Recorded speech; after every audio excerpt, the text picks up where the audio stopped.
Hey there, future scientists.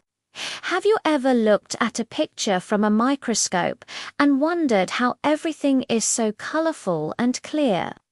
I mean, if you look at a drop of pond water, it's mostly transparent, right?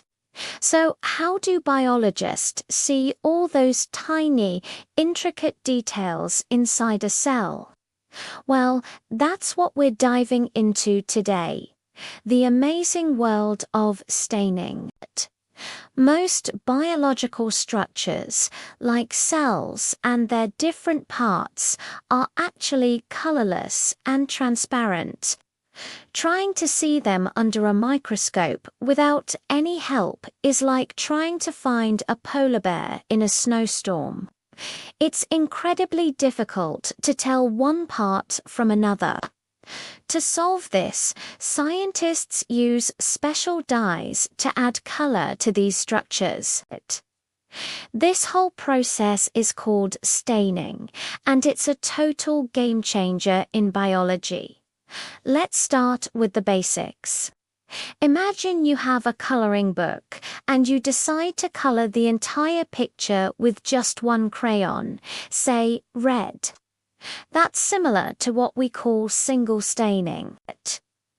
In the lab, a scientist might use just one type of stain, like borax carmine, which is really good at sticking to and coloring the nucleus of a cell.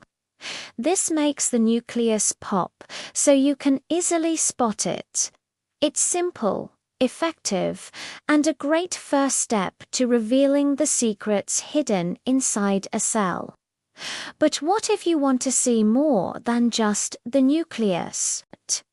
What if you want to see the nucleus in one color and the stuff surrounding it, the cytoplasm, in another?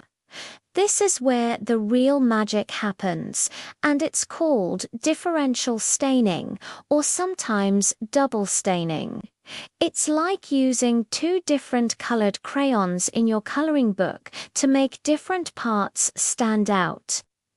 A classic example of differential staining is a technique called H&E staining. This uses two famous dyes. First, there's hematoxylin. This stain loves the nucleus and colors it a beautiful purplish blue.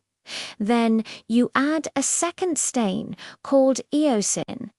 Eosin is a pinkish-red dye, and it stains the cytoplasm and other structures outside the nucleus. The result is a stunning high-contrast image where the nucleus is a deep blue and the cytoplasm is a lovely pink. This contrast makes it so much easier for scientists and doctors to see the cell's structure, identify different types of cells, and even spot signs of disease. So, from a see-through world of transparent cells, we use single stains to highlight one feature.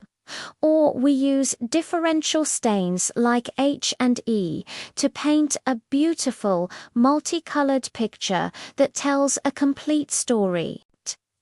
It's this art of staining that turns the invisible into the visible and allows us to explore the microscopic universe in vibrant detail.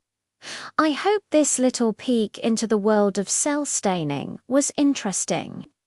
If you enjoyed this and want to learn more cool science facts, make sure to hit that like button and subscribe to the channel. Thanks for watching, and I'll see you in the next video.